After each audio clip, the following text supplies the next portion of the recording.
l'esprit, le mal. My earliest memory about just having gender confusion and such is probably around first grade, first or second. I just distinctly remember wanting to be a boy, wanting to be the dominant role in any type of relationship. My aunt, I think I went to church with her pretty much every Sunday for the first 9-ish years of my life. And I just distinctly remember things like when people would get mad at her, she would like not respond. So seeing her life and always hearing about Jesus and hearing about God, it gave me really early convictions about who he was early. I was always attracted to women. I just didn't acknowledge it because I knew it was wrong. It was just kind of this underlying temptation. 17 was probably when that became more of an attraction to me than men. I was at a homecoming dance at another high school, and this young lady that I knew, she flirted with me. And that was the first time a woman ever flirted with me. It felt natural. That's honestly the best way I could describe it. I was like, this is what I want. Gay clubs, I found interest in those really quickly. Gay pride parades. I was having fun, but a deep soul satisfaction, I didn't have that. I used to tell my girlfriends the truth. I was like, hey, you know this is sin, right? They were like, why are you gay? I was like, I don't know. But I know this is not right. To know so much about the truth about God and then to continue to live contrary to it, I was always in this constant state of conviction.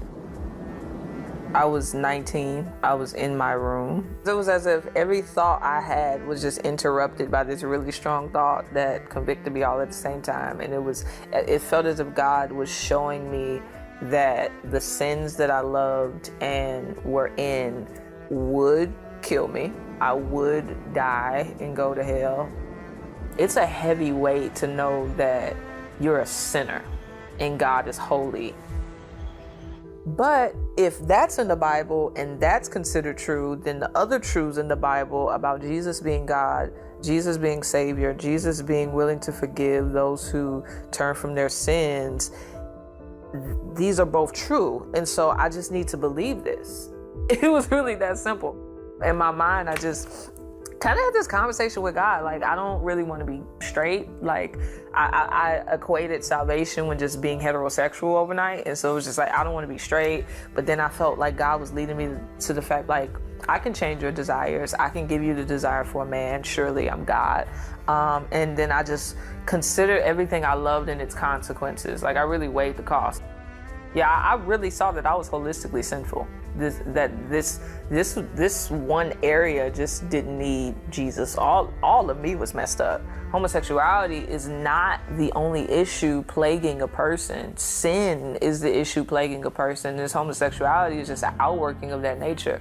I just saw like weed and stealing and pride and anger and arrogance and drunkenness, and everything was not worth it. Like, it just was overwhelmingly obvious that everything that I loved would not profit me anything but hell. You know what I'm saying? And I saw that God was offering me life, and I knew I had no choice. I either choose God or I choose death.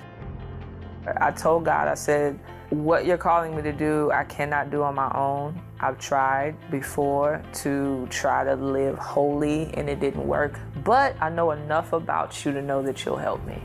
And so I broke up with my girlfriend maybe a day or two later because I had to. And then that was one of the hardest decisions I had to make. But so everything after that was easy. Changed my clothes a week later, got into a church in 2 weeks. Returning to church was cool. They were like really loving people. It was like a family. It was very difficult the first 2 years. Like, God kept me. I think he kept me because I had a community around me. If I did not have Christians around me to help me and pour into me and encourage me, I would have been doomed for the most part. Who God says I am defines me, though I may have temptations, though I may have struggles, though I may see a woman that's beautiful and be tempted. Like, I have temptations to curse people out too.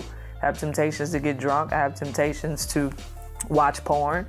But That's just the human experience. The Christian is not void of temptation. The temptation got less powerful over time, just as I grew in knowing and loving Jesus. But in that place, I didn't want a relationship with a man either. But over time, probably 3 or so years into my walk is when I started to get an attraction towards Preston. It was weird because it wasn't, I'm attracted to this man. It was like, I'm just attracted to him and all that he is, and he just happens to be a man. And so because I'm attracted to him, I'm more than willing to love his masculinity too.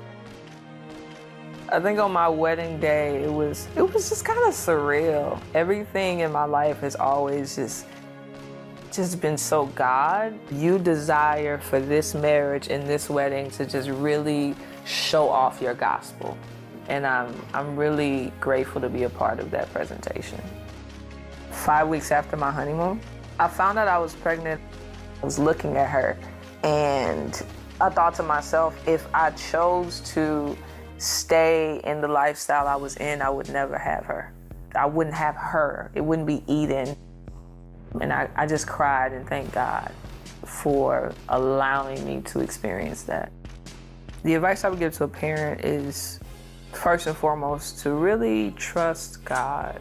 Because even with my mother or my aunts or the Christians around me, they may have seen me in my condition and think, oh, it's hopeless. But they didn't know that I was running into people on the street that were convicting me. They didn't know I was seeing certain commercials that were reminding me of God. They didn't know that I would hear certain gospel songs randomly. Just be faithful, keep loving them. God changed me by showing me himself. God is aware of what's happening. It's not foreign to him. His son died for them. He loves your children more than you do.